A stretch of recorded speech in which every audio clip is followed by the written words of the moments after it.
एक शहर में एक मोची अपने परिवार के साथ रहता था।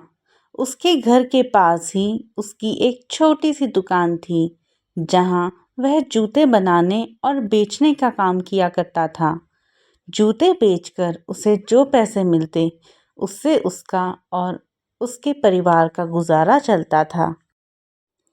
वह अपने काम में निपुण था और मेहनती भी। इसके बावजूद भी एक समय ऐसा आया कि जब उसके बनाए जूते बिकने कम हो गए। जो बिकते वे भी बहुत कम दाम पर, और उचित दाम ना मिल पाने के कारण उसका धंधा मंदा चलने लगा। उसकी दुकान पर आने वाले सभी ग्राहकों की संख्या कम हो गई। नतीजा, उसकी जमा पूंजी समाप्त होने लगी। स्थिति तो ये आ गई कि घर चलाने के लिए उसे पत्नी के सारे गहने गिरवी रखने पड़े। घर का पूरा सामान बेचना पड़ा। यह बुरा दौर उसकी चिंता का कारण बन गया। वह हर समय चिंता में ही डूबा रहता। उसे चिंतित देख उसकी पत्नी हमेशा परेशान रहती और अपने पति से कहती कि ऊपर वाला सब देख रहा है, आप उस पर भरोसा रखिए, निराश ना होइए, यकीन मानिए, सब कुछ ठीक हो जाएगा। पत्नी की बात पर वह मुस्कुरा देता है, लेकिन अंदर ही अंदर चिंता में घुलता रहता है। पर उसकी पत्नी उसे दिलासा देती है ताकि वह निराश ना हो। उसकी दुकान में जूते बनाने का सामान भी खत्म हो चला था। तैयार जूतों में बस एक जोड़ी जूते बचे थे, जिसे खरीदने दुकान पर कोई ग्राहक ही नहीं आ रहा था। पर अचानक एक दिन वह अपने बनाए आखिरी जूते बेचने बाजार चला गया। जूते बिक गए और जो पैसे मिले उससे उसने घर की ज़रूरत का कुछ सामान खरीदा और घर वापस आने लगा। रास्ते में उसे एक गरीब बूढ़ी औरत दिखाई दी। उसने कुछ पैसे देकर उसकी मदद की और घर चला आया। शाम को जब वह अपनी दुकान में गया तो उसने देखा कि वहाँ चमड़े का बस एक छोटा सा टुकड़ा बचा हुआ है। उस टुकड़े से सिर्फ एक जूता बन सकता था। उसने जूते बनाने के लिए चमड़ा तो काट लिया, लेकिन रात हो जाने के कारण जूते नहीं बना पाया। अगले ही दिन जूते बनाने का सोच वह घर आकर सो गया और अगली सुबह वह जब अपनी दुकान पर गया तो हैरान ही रह गया।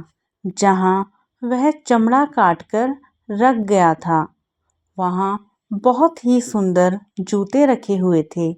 इतने सुंदर जूते उसने आज तक कभी भी नहीं देखे थे। उन्हें बेचने जब वह बाजार गया तो उसे उसके बहुत अच्छे दाम मिले। वापसी में घर के लिए कुछ सामान के साथ ही उसने जूते बनाने का सामान भी खरीदा। कुछ पैसे उसने ज़रूरतमंदों को दान में भी दिए। उस रात उसने 2 जूते बनाने के लिए चमड़ा काट कर रखा। अगली सुबह दुकान में उसे 2 जोड़ी सुंदर जूते मिले। वह बहुत हैरान था। जब उसने यह बात अपनी पत्नी को बताई तो उसकी पत्नी बोली, देखा, मैंने कहा था ना कि ऊपर वाला सब देख रहा है। उसका ही आशीर्वाद है कि कोई नेक दिल इंसान हमारी मदद कर रहा है। मोची के चमड़े काटकर छोड़ने और फिर अगले दिन बने बनाए जूते मिलने का सिलसिला जारी रहा। 1 से 2, 2 से 3 और फिर रोज उसे कई जोड़ी जूते मिलने लगे। वे जूते ग्राहकों को बहुत पसंद आने लगे। बाजार में उसका नाम हो गया और उसकी दुकान में ग्राहकों की भीड़ लगने लगी। अच्छे दाम में जूते बिकने से मोची ने अच्छा खासा पैसा कमा लिया और उसकी आर्थिक स्थिति भी सुधर गई। वह और उसकी पत्नी सदा मन ही मन उन नेक दिल लोगों का धन्यवाद करते थे जो रोज रात उनकी दुकान पर आकर जूते बनाकर जाते थे। एक दिन मोची की पत्नी बोली, इतने समय से कोई हमारी इतनी मदद कर रहा है और हम उनके बारे में कुछ भी नहीं पता। क्यों ना हम आज रात जागकर हम दुकान की रखवाली करें और देखें कि कौन रोज हमारी मदद के लिए आता है।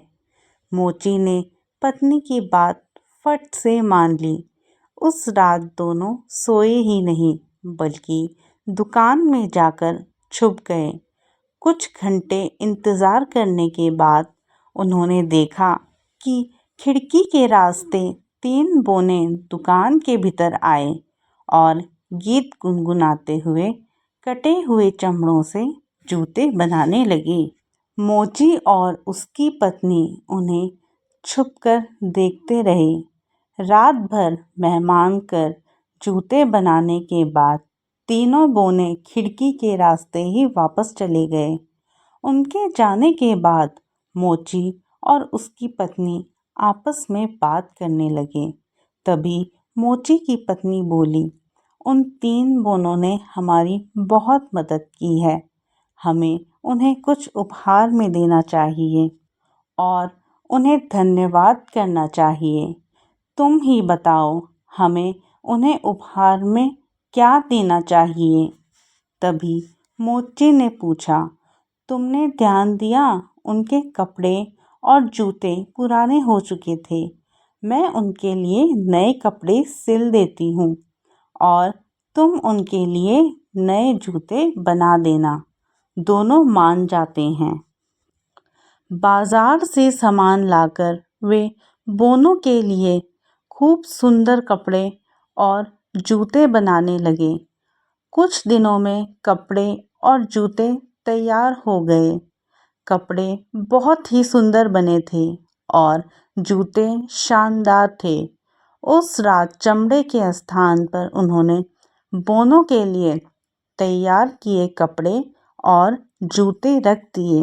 रात जब तीनों बोने दुकान के भीतर आए तो चमड़े के स्थान पर अपने नाप के कपड़े और जूते देखकर बड़े खुश हुए। कपड़े और जूते पहनकर वे नाचने गाने लगे। उन्हें नाचता गाता देख मोची और उसकी पत्नी बेहद खुश हुए। वे समझ गए कि बोनों को उनका उपहार पसंद आ गया है। उस रात के बाद कुछ रोज तक मोची ने देखा कि उसके कटे गए चमड़े दुकान में जैसे के तैसे ही पड़े हुए हैं। बोनों ने वहां आना बंद कर दिया था। मोची समझ गया कि बोने अब कभी नहीं आएंगे। बोनों को मोची की जितनी मदद करनी थी वे कर चुके थे। अब मोची ने अपनी मेहनत से जूते बनाने का निर्णय किया। इतने दिनों में उसे ग्राहकों की पसंद नापसंद का अंदाज़ा लग चुका था और हुनर की उसमें कोई कमी ही नहीं थी। मेहनत से वह जूते बनाने की अपनी कला को और निखारने लगा। अब उसके बनाए जूते भी बोनों द्वारा बनाए गए जूते जैसे सुंदर थे।